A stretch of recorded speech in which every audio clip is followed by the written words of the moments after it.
Being a history teacher for the past, forever, I would always come across opinions like this. The governments hide the truth from people. You cannot trust what is written in the textbooks. This is history written by the winners and thus untrustworthy. This all seems like a common sense, but yet there is something that bothered me all the time I hear this. If you shrug off the knowledge from school, then what are the alternatives? As a person who is really interested in the way we form knowledge, I cannot help but notice that we don't have many.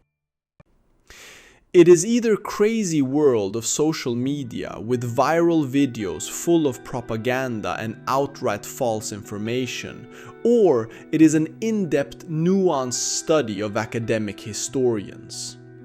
But let's be real, who has got time for this?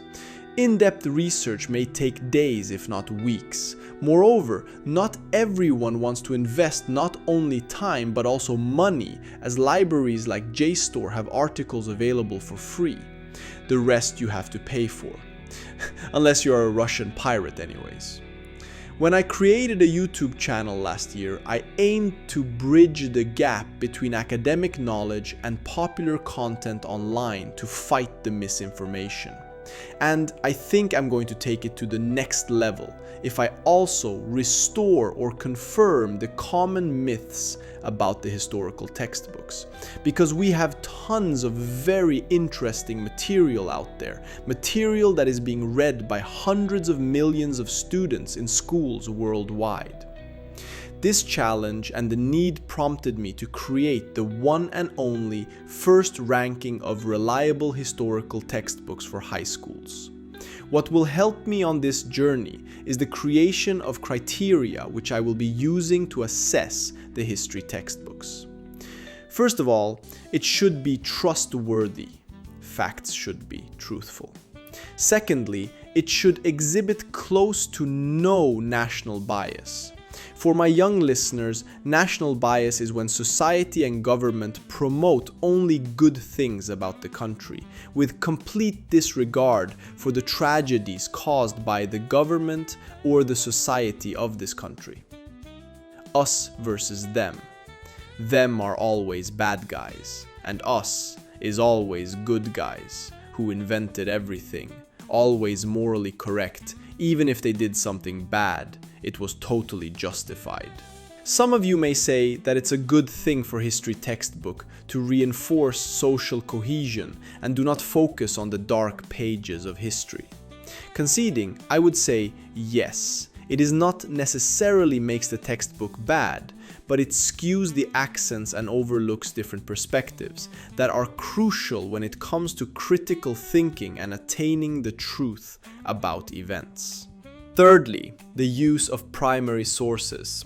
A solid textbook doesn't just tell history, it shows it. It features real speeches, documents, posters, and letters. The presence of primary sources teaches students how to interpret history themselves, rather through interpretation of the authors of the textbook. Fourthly, visual literacy and image use maps, political cartoons, photos, and artwork. Are they accurate, contextualized, and thought-provoking? Or are they decorative noise? Strong visuals enhance understanding and critical analysis. Fifth one, clarity and readability. Is it accessible to a 15-18-year-old without dumbing things down? Does it explain terms and ideas clearly, guiding the reader through complex developments without jargon overload? And the final one, encouragement of historical thinking skills. Does the textbook ask students to think like historians? Are there tasks that involve source evaluation, comparing perspectives, or debating interpretations? Each of the criteria will get a traffic light points. Red, bare minimum. Yellow, somewhat acceptable, and green, fulfills the criterion. As a result, I come up with a tier list. Textbooks in this review are ranked across 5 tiers. At the top we have the Goat Scrolls, scoring 17 to 18, which are the gold standard. Balanced, rich in sources, and actually teach students how to think like historians. Just below that is Solid Ground, 14 to 16, a tier for strong, dependable textbooks. They may not challenge every perspective, but they're trustworthy and highly usable in class. Next comes the middle tier, Memorable, 10 to 13. These are fine for helping students pass exams. They're factually correct but rarely go beyond the basics. Safe but lacking spark. The Groupthink Chronicles 6 to 9 includes books that oversimplify or lean too heavily into a single national narrative. They're more about patriotic storytelling than critical historical thinking. And finally, at the bottom, we have Dumpster Fire 0 to 5. Textbooks so biased or misleading they feel like historical fiction with a patriotic Instagram filter. So without further ado, let me start with a book I stumbled upon during a school trip. The cover said it all, Japanese History for High School. Wow, I thought to myself, this must be a rare chance to see how history is taught in Japanese public schools. And in fact, it was. This is the translated version of an actual history textbook used in public schools across Japan. The publisher, Yamakawa Shupansha, confirmed this in an interview with its president Takeshi Nozawa, published in the Japan Times.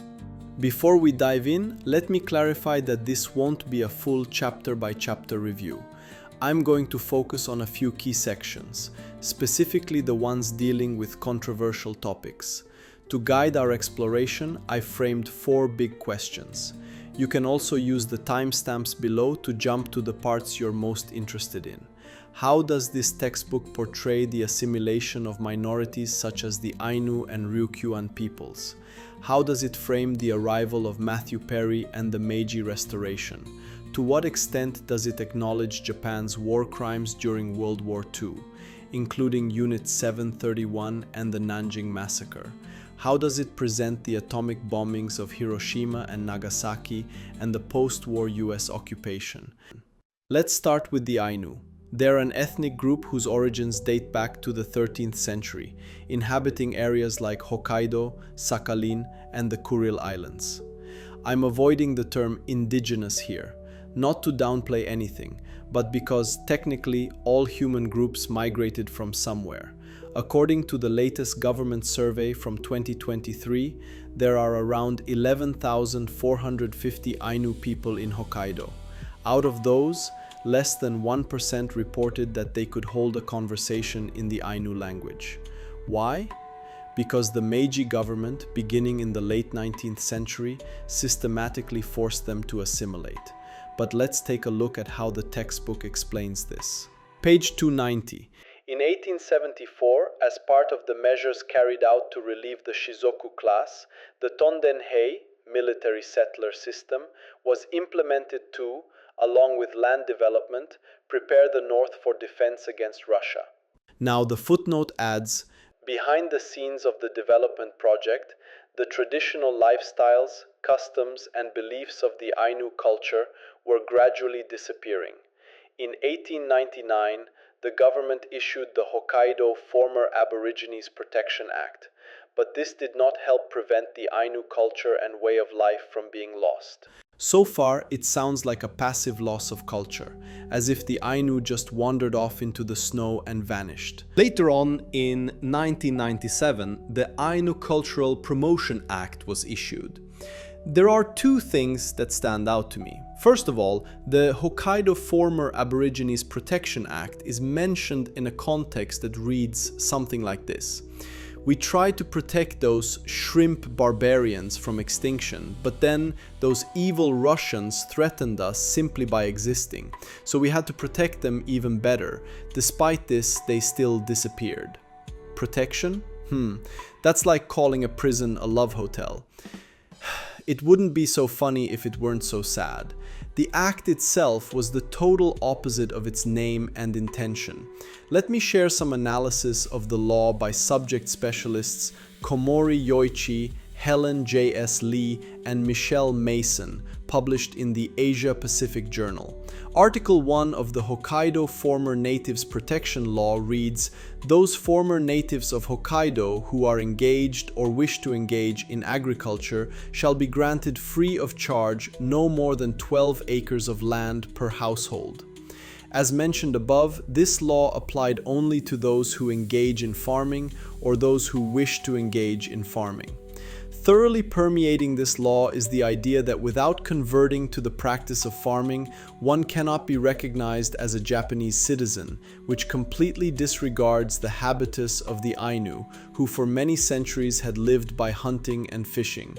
To force the practice of farming on a people who live by hunting and fishing is none other than an act of violence against their very right to a livelihood. Thus, this law constituted an attack on the Ainu's entire arena of life, ranging from issues of physical health and nutritional balance based on daily foodstuffs to worldviews, cosmology, and religious beliefs. Article 9 states, "An elementary school will be constructed with funds from the national treasury in areas where there is a former native village."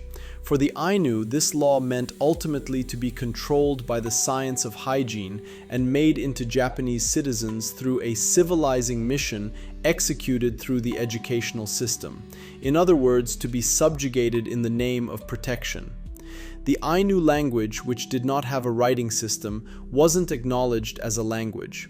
Also, the textbook fails to mention the existence of the Hokkaido Development Agency, which carried out blatant assimilation policies.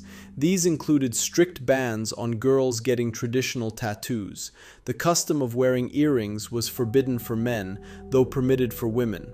Students were encouraged to learn Japanese, as all education and public announcements were in Japanese. It was named purposefully to mislead, to shield the government from criticism. Smart move, you might think, but not smart enough. To sum it up, the fact that the details of this act aren't disclosed makes it a major flaw in the textbook. It clearly misleads readers. A very similar approach is taken toward another minority in Japan, the Ryukyuan people, native to the Okinawa Islands. Okinawa was annexed by Japan in 1879. From that point on, Ryukyuan identity was suppressed, their language discouraged, and they faced discrimination in military recruitment and economic policy. But let's see what the textbook has to say. On page 295, it admits, though rather vaguely, that Ryukyu was taken over.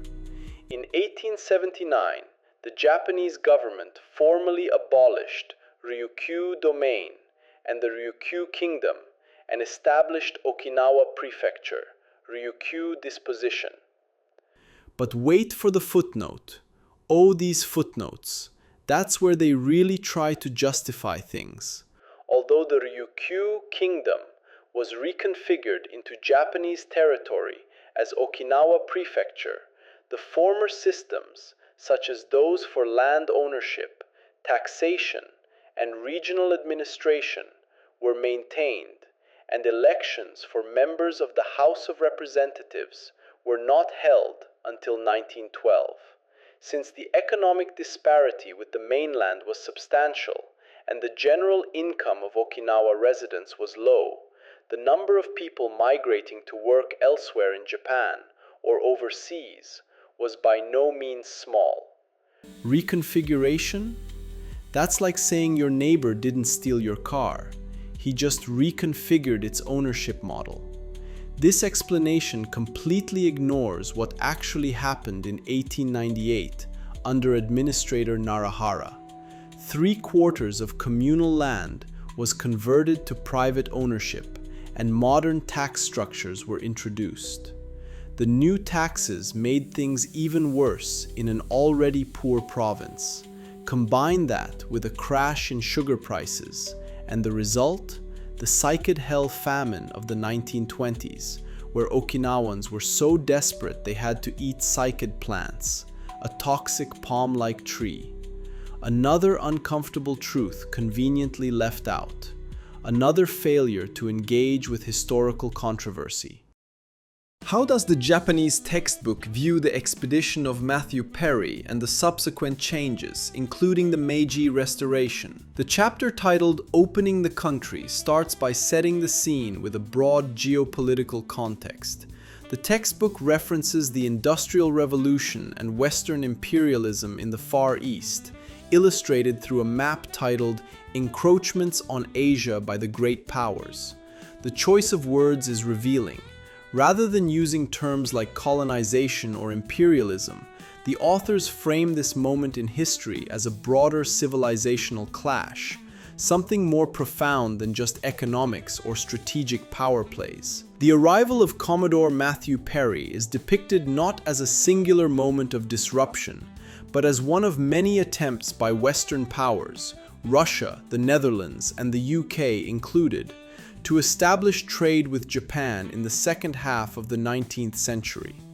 These foreign efforts are presented alongside the shogunate's inability to handle the pressures of diplomacy, strategy, and modern military demands. However, even after the King of the Netherlands sent a letter to the Bakufu in 1844, advising that it open its borders, the Bakufu, lacking a comprehensive understanding of the world situation, refused and continued the Sakoku policy.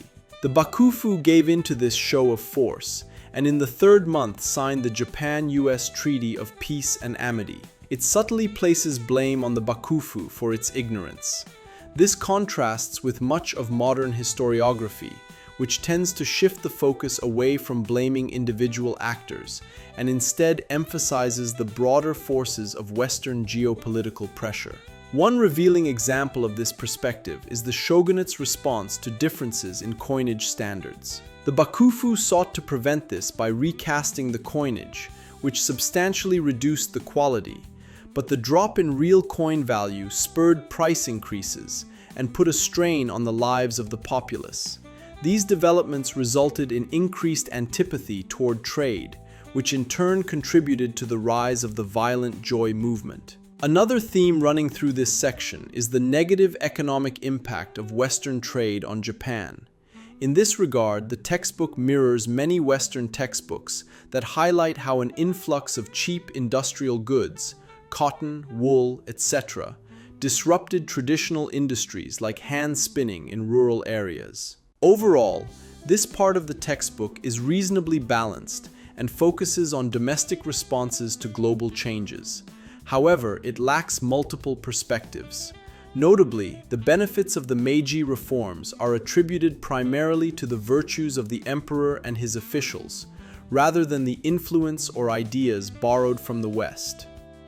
Take, for example, the treatment of the famous Iwakura mission. On page 285, it is merely mentioned as a diplomatic mission, with no reference to its actual goals or outcomes, namely the systematic inspection and study of political, academic, and military institutions across the West. There is no discussion of how these observations directly inspired Japan's modernization. Instead, the reader is led to believe that figures like Saigo Takamori personally originated these reforms. In their absence, the caretaker government led by Saigo Takamori focused on making major domestic reforms until 1873, such as implementing an education system and conscription and reforming the land taxation system. In reality, many of these reforms, universal conscription, compulsory education, land taxes, were not Saigo's inventions. They were based on already existing European models, particularly from Germany and France. Saigo did help implement them, but he also later clashed with other returning leaders, Genro, over just how far Japan should go in adopting Western ideas. Much of the credit for these reforms belongs to leaders like Iwakura Tomomi, Kido Takayoshi, and Ito Hirobumi, who not only studied these systems abroad, but also invited foreign experts to Japan to train military officers, educators, and administrators. Later on, in the section titled Civilization and Enlightenment, page 291, the authors seem to partially correct themselves. The Meiji government, aiming to achieve Fukoku Kyohei, enrich the country, strengthen the military, promoted modernization through adopting Western civilization. It took the lead in incorporating all manner of Western phenomena, from industrial technology and social systems to academic studies, thought, and even lifestyles. On page 292, they even admit, in terms of education, in 1872, a year after the establishment of the Ministry of Education, Monbusho, a national education system was promulgated, modeled on the French system. But they don't elaborate any further. I can understand why Western influence is downplayed here. For many Japanese readers, it may feel unpatriotic to admit that the very institutions that made Japan a global power in the 20th century were in part borrowed or outright copied from foreign nations. But let's be honest, there's nothing shameful about admitting that. The idea that innovation must originate only within one's own country is a romantic fantasy and a historically inaccurate one. History is a patchwork of cultural and technological exchange. Without the Chinese compass and the Arabian astrolabe, the Spanish wouldn't have made it to the Americas. The world has always been more interconnected than we think. And history proves that time and time again. To what extent does this textbook acknowledge Japanese imperialism? Alright, it's time to get into something juicy. And by juicy, I mean the Imperial Expansion of Japan. The first major step in this direction was the infamous Manchurian Incident, also known as the Mukden Incident, a false flag operation carried out by the rogue Japanese Kwantung Army in Manchuria. This staged explosion on the South Manchurian Railway provided the pretext for full-scale military action. International backlash followed, and Japan withdrew from organizations like the League of Nations, diving deeper into militarism and ultranationalism. On page 379, the textbook states, "A faction of the Kwantung Army, led by Staff Officer Ishihara Kanji, 1889 to 1949, caused an explosion along the South Manchurian Railway near Liutiaohu, a location outside Fengtian, Mukden, on 18 September 1931, Liutiaohu Incident. This was then blamed on Chinese forces and followed up with military action, sparking the Manchurian Incident." So far, so factual. No major omissions. However, things get interesting in the footnotes, where we read, "Japanese military actions in Manchuria heightened the anti-Japanese movement in China, and in 1932, a battle ensued between Japanese and Chinese troops in Shanghai, First Shanghai Incident, also known as the January 28th Incident." Notice the framing. The focus is on anti-Japanese sentiments in China, as if Chinese nationalism or resistance is the primary variable worth mentioning. But from another perspective, this was patriotic self-defense against foreign invasion. Instead of framing it as resistance or defense of sovereignty, the authors lean into a more Japan-centric view of rising hostility against them. Still, to the textbook's credit, it does acknowledge Japan's role in establishing the puppet state of Manchukuo, as stated on page 381. That's something. But the imperialism doesn't stop there. With the Marco Polo Bridge incident in 1937, we enter the beginning of the Second Sino-Japanese War. On pages 388 to 389, the textbook describes the clash as breaking out between Japanese and Chinese forces near Lugo Bridge. Interestingly, the authors do not assign blame for the initial skirmish, a decision that might frustrate some readers but is, in this case, historically reasonable. The events of July 7, 1937 remain murky, with conflicting reports and propaganda from both sides, so I'll give them a point for nuance here. In fact, the textbook even acknowledges that both nations acted covertly. Although the Japanese government initially referred to this battle as the North China Incident and then the China Incident, it was in actuality already an all-out war. Neither Japan nor China officially declared war, primarily to avoid violating the US Neutrality Act, which included stipulations for embargoes on weapons and ammunition to belligerent countries. While this may seem as a rare moment of transparency, the admission that both countries were responsible for the war is a logical fallacy, false equivalency. Why is this wrong? Because it blurs the vision of real factors that led to the conquest. To sum up, it is not whitewashing or yellowwashing for this matter, but it certainly feels like the authors are trying to do the damage control. This reminds me on one Russian meme that was born by propagandists.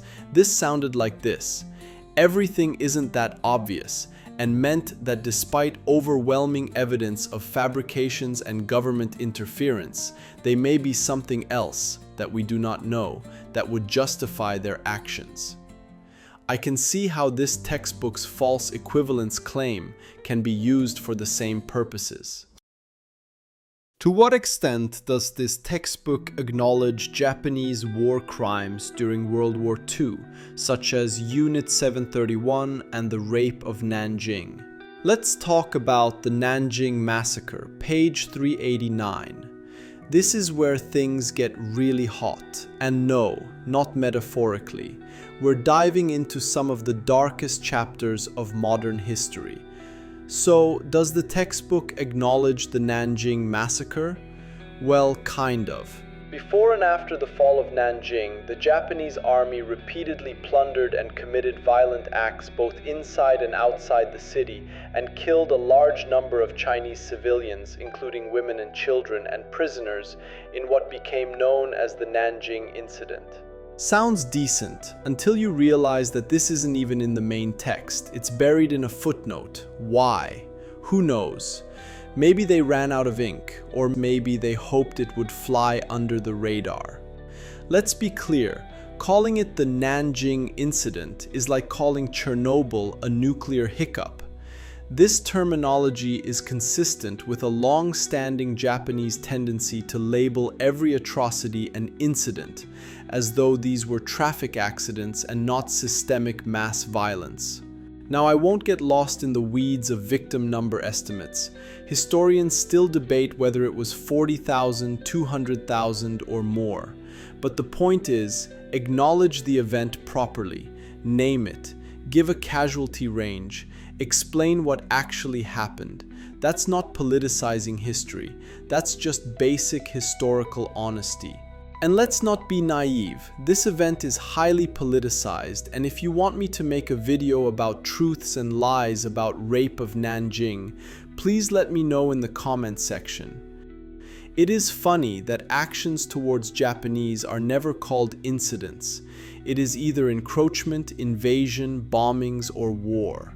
I believe that language matters and the things are not written on their own. The way the things are named can tell us a lot about the authors and their agenda. In this case, Nanjing Massacre is clearly downplayed. Furthermore, authors found a middle ground when it comes to acknowledging the war crimes of World War II. They do not call them this way and trying to not give them more attention. Most of them are mentioned in the footnotes. For example, Unit 371 and Compulsory Military Draft for Koreans and Taiwanese 402. Poison gas was also used on the Chinese front, and research on chemical and biological weapons was conducted at Japanese military facilities in Manchuria and elsewhere.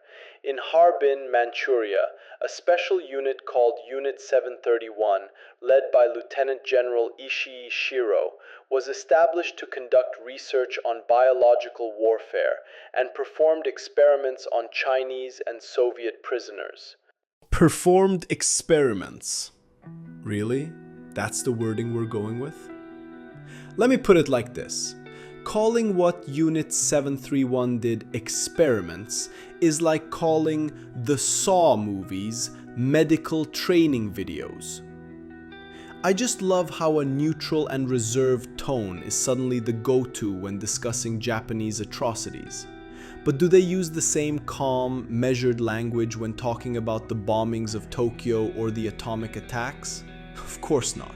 Just like with the Nanjing massacre, the textbook avoids mentioning the number of Unit 731 victims, not to mention the horrifying nature of the experiments themselves. Here's what the textbook doesn't tell you. Ishii and his team conducted experiments on human beings to explore the limits of human resistance to disease, injury, and extreme conditions. Prisoners, men, women, and even children were deliberately infected with deadly viruses and bacteria. Researchers observed their slow and painful deterioration, conducting autopsies once death came, often burning the bodies in high-pressure furnaces. Some reports even claim Ishii filmed these experiments, including live dissections, and proudly presented the footage to military officials in Tokyo. And it didn't stop there. At their notorious facility in Pingfang, subjects were subjected to frostbite experiments. Their limbs were intentionally frozen and then either amputated without anesthesia or left untreated to study the effects of gangrene and sepsis. Others were placed in pressure chambers, crushed by changing air levels, or exposed to bacterial bombs, strapped to posts like human targets, so that researchers could observe how diseases developed from infected shrapnel wounds. Vivisections, cutting open living bodies without anesthetic, were routine. Victims died slowly, silently, on steel tables. The estimated death toll at Pingfang alone exceeds 3,000. But when you include those affected by biological warfare applications tested by Unit 731 across China, the true number may be closer to 200,000. By the way, Japanese textbooks aren't the only ones guilty of brushing this topic aside. In the article Teaching Atrocities, the Holocaust and Unit 731 in the secondary school curriculum, Rachel Pavlovitz and Walter E. Grunden from Bowling Green State University raise a very valid question. Why is the Holocaust a central focus in American schools, while Unit 731 remains a relatively obscure topic? They discovered that the reasons are the fact that the US government suppressed information about Unit 731's atrocities after World War II in exchange for exclusive access to its biological warfare research. Also, unlike the Nuremberg trials, no war crimes trial was held for Unit 731 members. US authorities, especially General MacArthur and military intelligence, granted immunity to key Japanese scientists in return for data from human experiments. This, along with lack of declassified historical documents and just disinterest from public, led to a situation where we are at right now. If you're interested in this, I will leave the link to the article below. Let's see, maybe the authors did a better job when it comes to other war crimes. In addition, women from areas including Japan, Korea, China, and the Philippines were assembled to work at comfort facilities for the Japanese army at the front and made to serve as comfort women. No, they were not just assembled to serve tea and tell bedtime stories. A regular student reading this would have no idea what this actually entailed. Just sit down, dear, make me a cup of matcha, and tell a story. That's all? I just need some comfort? No, not even close. Now let's play devil's advocate for a second. Maybe the authors chose euphemisms because this is a textbook written for teenagers, so why go into graphic detail? Seems fair, right? Wrong. It turns out that wasn't the motivation at all. On page 337, the textbook talks openly about the movement to abolish prostitution, so clearly they're not avoiding explicit topics out of concern for young readers. The intent here seems pretty transparent, to downplay the scale and severity of what happened. Meanwhile, from 1931 to 1945, between 50,000 and 200,000 girls and young women were forced into sexual servitude in Japanese military brothels. The scale is not ambiguous, and the term comfort women doesn't remotely convey the horror of the system. Also, I still don't know how many of these clarifying footnotes are even in the original Japanese textbook. It feels like some were added specifically for the English version, maybe to placate international audiences. And sure, you could argue that students today have the internet and can look up anything they want. But let's be honest, not all kids are inclined to verify historical narratives, cross-reference facts, or use AI to double-check textbook claims. Were you interested in pursuing truth in high school? I wasn't. I was far more invested in beating my opponents in Warcraft 3 and completing quests in Oblivion and Fable 2. And not all Japanese students are fluent in English, which further limits their access to alternative perspectives. And the cherry on top? The treatment of prisoners of war, or rather, the complete lack of it. There is no mention of POWs, not the Bataan Death March, not the brutal mistreatment of Allied soldiers, and even the rulings of the Tokyo trials, silence. Forced labor of Thai-Burma Railway, aka Death Railway, is mentioned. Forced mobilization of labor was also used to construct the Burma Railway connecting Thailand and Burma, as well as for civil engineering projects and mining. In Singapore and Malaysia in particular, there were incidents of the Japanese military killing large numbers of Chinese residents, overseas Chinese, on suspicion of anti-Japanese activities. But again, authors struggle to remember the exact amount of people mobilized. I will be quite obliged to restore authors' memory by including details. The Japanese wanted a land route to supply their forces in Burma after Allied control of the sea lanes. The 415-kilometer, 258-mile railway connected Ban Pong in Thailand to Thanbu Zayat in Burma. The project was completed in just over a year, a brutal pace that directly contributed to the enormous death toll of roughly 12,000, roughly 20% mortality rate. As for the Bataan Death March, after US and Filipino forces surrendered to the Japanese on April 9, 1942, the Japanese were unprepared to handle such a large number of POWs, about 66,000 Filipinos and 10,000 Americans.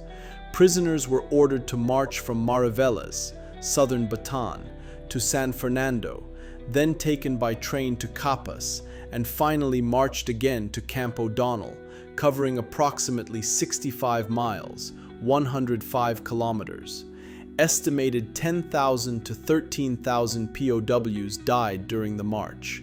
As for the killing large numbers of Chinese residents in Singapore and Malaysia, aka Suk Ching Massacre, the official numbers of killings Japan recognizes is killing 6,000 Chinese, while the Chinese Chamber of Commerce puts the number of those killed between 50,000 and 100,000.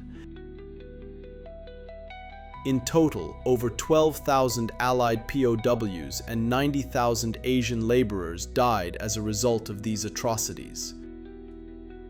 Not only does the textbook fail to acknowledge the atrocities committed, it also subtly implies that the Allied powers didn't even have the legitimate right to prosecute the Japanese for war crimes.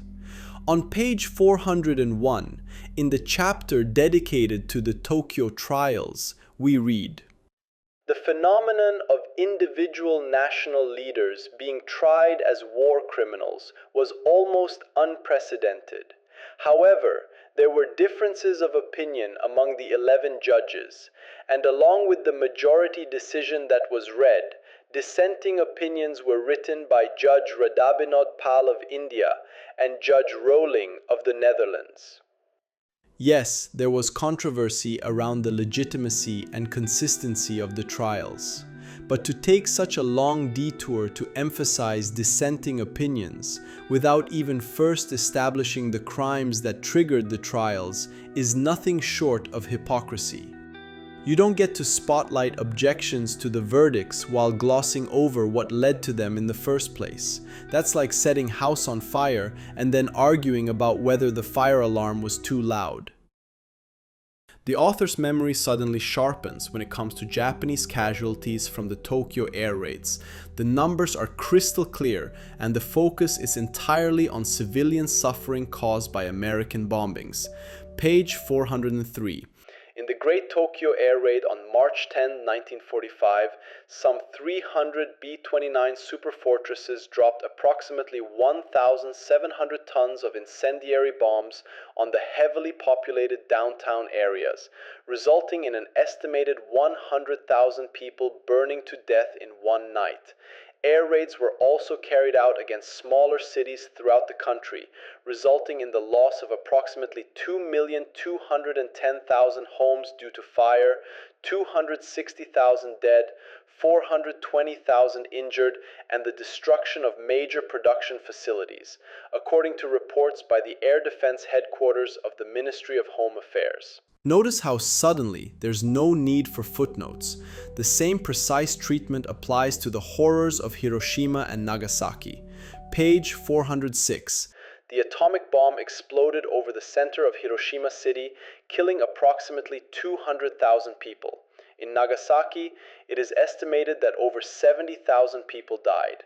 Even today, many people continue to suffer from radiation sickness. It's brief but emotionally loaded, crystal clear suffering, unmistakably inflicted by the Americans. So thoughtful. Why were the bombs dropped? The explanation is surprisingly casual. The US, having interpreted the Japanese government's response of mokusatsu, to keep silent without comment or ignore, as a rejection of the Potsdam Declaration, dropped 2 atomic bombs manufactured for the first time in history. So essentially, it was all just a big misunderstanding? The Americans misread Japan's silence? Next time someone gives you the silent treatment, remember, it's your fault for not decoding their vibe. Victim blaming at its finest. Then we get to the Soviet invasion of Manchuria and Korea. On August 8th, the Soviet Union, in defiance of the Soviet-Japanese Neutrality Pact, declared war on Japan and promptly invaded Manchuria and Korea. The focus here? Soviet betrayal of neutrality. The Kwantung Army was utterly defeated by the invading Soviet troops, and many Japanese, including Manchukuo settlers, met a tragic end. Even survivors encountered severe hardship during the withdrawal, resulting in many Japanese war orphans being left behind in China. Also, have you noticed that many of the propagandists like to talk about kids to make situation more appealing to their audience? The textbook talks about Japanese children left behind by fleeing soldiers, but not a word about the children victimized by Japanese troops. Not the 12-year-old Korean comfort girls, not the young subjects of Unit 731's brutal experiments. This selective empathy tells you everything. If this isn't a textbook with an agenda, then what is? And of course, there's a need to address the elephant in the room. Japan never went through a period of denationalization like Germany did with its denazification. There was no collective Schuld, collective guilt. Germany, some might say, embraced its past too much. But Japan? The atrocities are viewed as unfortunate history at best, or as something offensive to even bring up at worst. The language of this textbook is a case study in that mindset. Now it's time to give the book a ranking. First of all, trustworthiness. Are the facts truthful? Score 2 out of 3. The facts themselves, dates, events, cause and effect, are mostly accurate. But the problem lies in what they don't tell you. As we saw in the case of Unit 731, it's not about what's said, it's about what's conveniently left out. Secondly, national bias. Score 0 out 3. This one's a miss. There's a clear lack of multiple perspectives, especially regarding assimilation policies. The Ainu, the Ryukyuans, the comfort women, the victims of forced labor, all either brushed over or footnoted into oblivion. At times, the text seems more focused on minimizing Japanese culpability than teaching critical history. Third, use of primary sources. Score 2 out of 3. Sources are present, but mostly decorative. They're used to illustrate rather than analyze. Including visuals without encouraging engagement with them defeats the point. This isn't a picture book after all, and yes, I get it, the scope of the book is massive, but still. Fourth, visual literacy and image use. Score 3 out of 3. Here's where they shine. The maps, graphs, and illustrations are excellent. Some are biased, yes, but many are genuinely engaging and informative. Just take a look at the visual on Japanese currency on page 290. It's so well done it might make you fall in love with numismatics. Seriously. Fifth, clarity and readability. Score 1 out of 3. You can't skim through this one. It's not written for kids or even teenagers. The language is heavy, dense, and packed with detail. That's not inherently bad, but the tone is dry and there's little narrative energy. It feels more like a database than a story.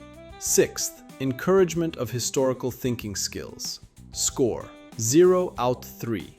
There's no invitation to think like a historian. No critical questions, no push for interpretation, no comparison of sources. Just the facts, or again, selected facts.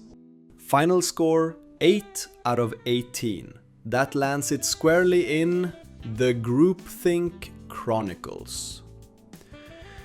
This book is like a perfectly laminated museum brochure. Looks clean, has all the big dates and names, but don't expect it to challenge you or ask any inconvenient questions. It's decent if you're a tourist or someone who just wants to feel informed about Japanese history without breaking a sweat. But if you're looking to train your historical thinking muscles, this ain't it. And wow, if you actually made it to the end of this video, congratulations. I didn't expect this video to turn into a mini documentary. I just wanted to talk about school books. But here we are, nearly 50 minutes later. I hope I am not alone in my weird passion for analyzing historical sources. Let me know in the comments what textbook you want me to review next. Japanese, American, Russian, whatever. And if you like this format, hit that like button so I know this isn't all just shouting into the void. Thanks for sticking around. See you in the next one.